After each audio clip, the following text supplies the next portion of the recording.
Hi everyone, dear students, we are studying our unit number 3, primes and the theory of congruences. In previous lecture, we have seen residue classes modulo n.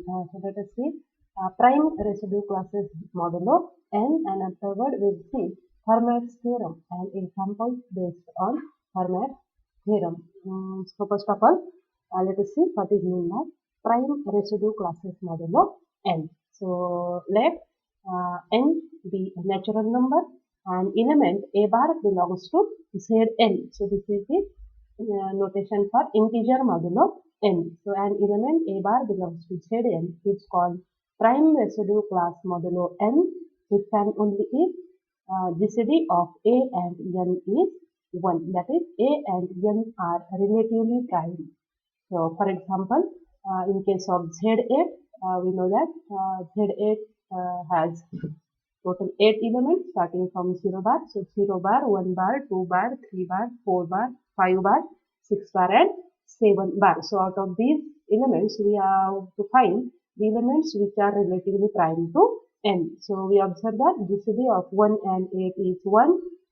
Again, GCD of 2 and 8 is 2, so that is not included. So GCD of 3 and 8 is 1, GCD of 5 and 8 is 1, and GCD of 7 and 8 is 1. And therefore, these 1 bar, then 3 bar, then here 5 bar and 7 bar. So these are your prime residue classes modulo n. So remember how to find prime residue class modulo n.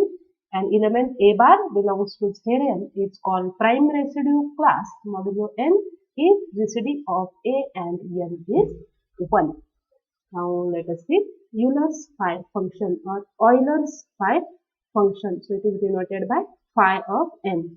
So let n belongs to set of natural number. The Euler's phi function of n is denoted by phi n and is the number of integers, total number of integers which are less than n and relatively prime to n. That is, you will get phi of n is equal to number of elements less than n and relatively prime to n. For example, if you take n equal to 12, then phi of 12 is, so that horizontal line denotes number of elements in that set. So remember, phi of n is the number, it is not the set. So it is the number of elements, and then count the numbers which are less than 12 and relatively prime to 12. So start from 1. So 1, then 2 is not prime to 12. So then 5, 7 and 11, because these GCD of this number with 12 is 1, and therefore you will get phi of 12 is 4. Likewise,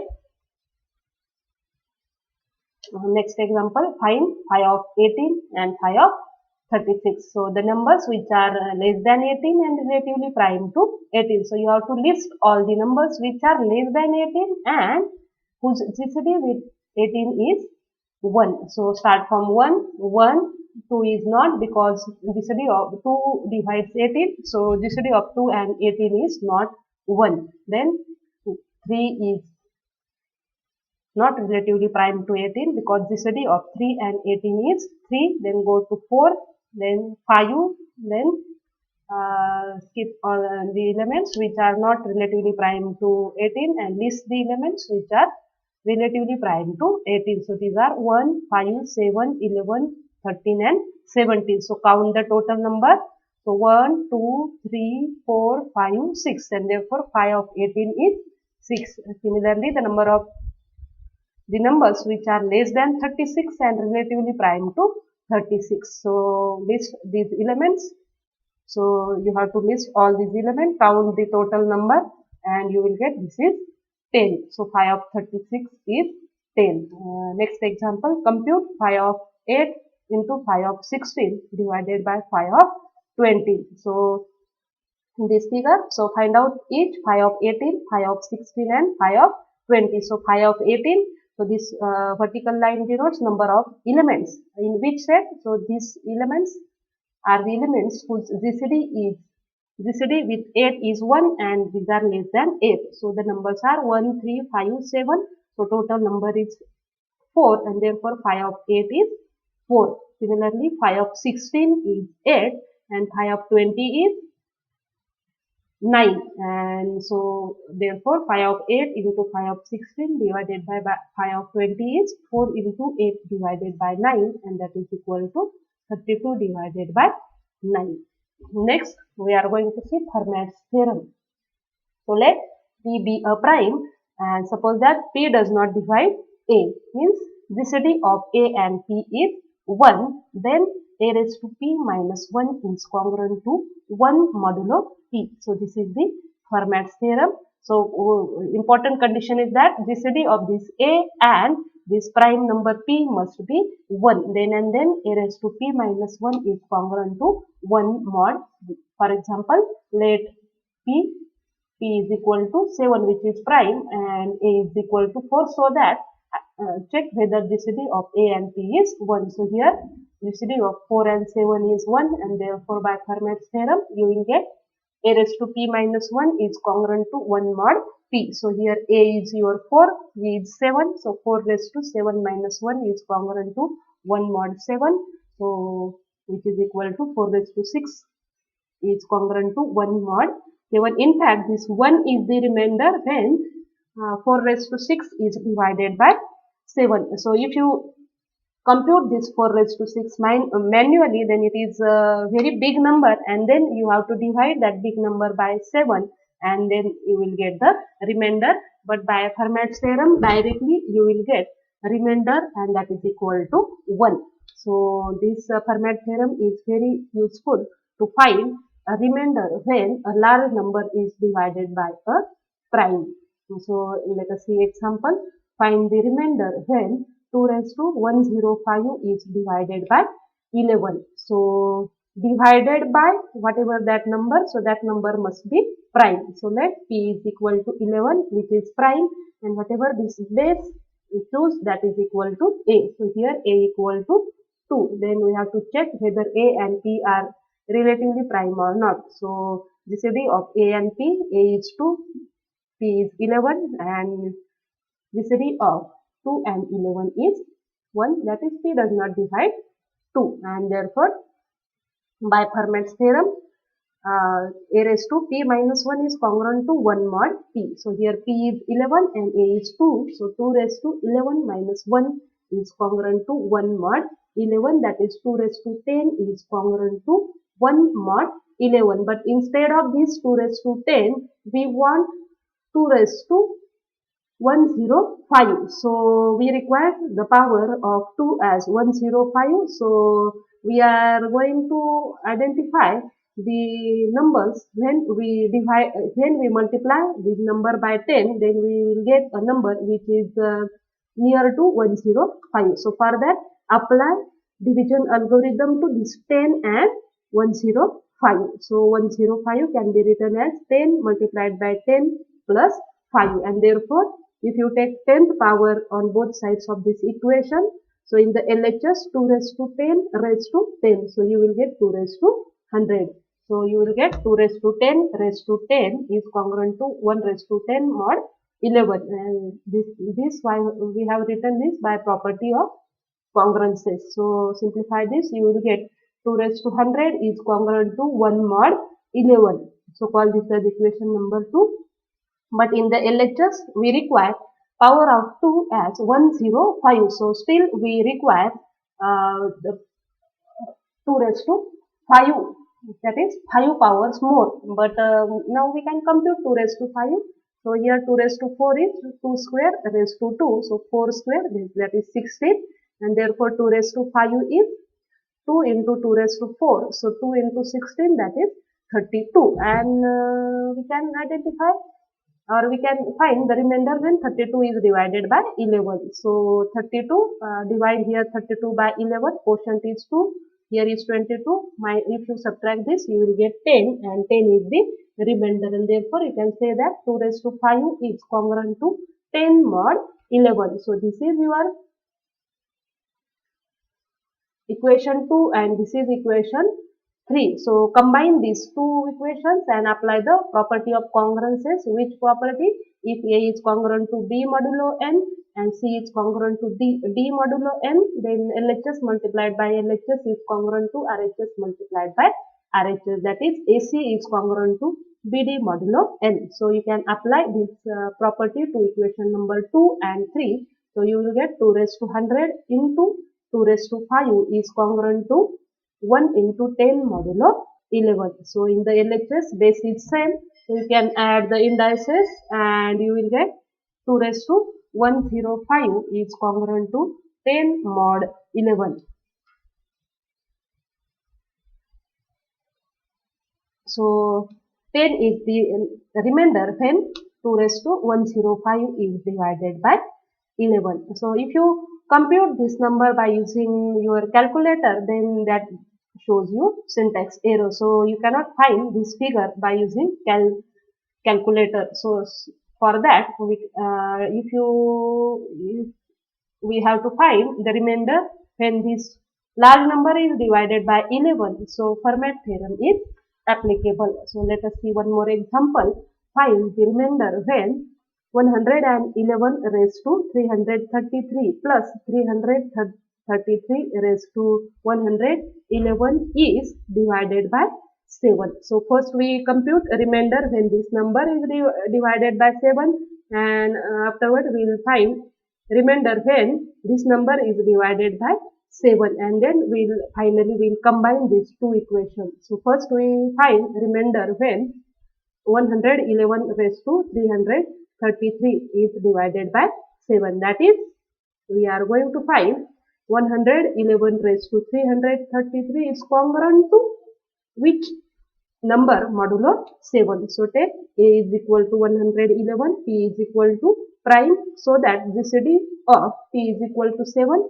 which is prime, so that GCD of A and P is 1, and therefore you can apply Fermat's theorem. So this is the Fermat's theorem. A raised to P minus 1 is congruent to 1 mod P. So put A is equal to 111, P equal to 7. So you will get 111 raised to 6 is congruent to 1 mod 7. Now instead of this 6, we require power to be 333. So apply division algorithm to this 333 and 6. So apply division algorithm. So you will get 333 is equal to 6 multiplied by 55 plus 3, and therefore you will get 111 raised to 333 is equal to 111 raised to 6 multiplied by 55 plus 3. So 111 raised to 6 raised to 55 into 11 raised to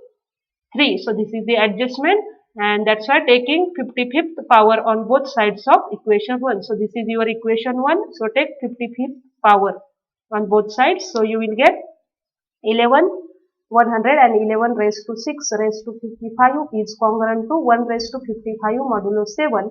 So that gives you 111 raised to 333, and that is congruent to 1 modulo 7. Still we require 333. So we require 11 raised to 3 is congruent to what modulo 7. So for that 111. So you use your usual division, divide 111 by 7. So you will get 6 is the remainder, and therefore 111 is congruent to 6 modulo 7. So squaring on both sides. So you will get 111 square is congruent to 6 square, but 6 square is 36, and 36 divide 36 by 7. So you will get that is equal to 1.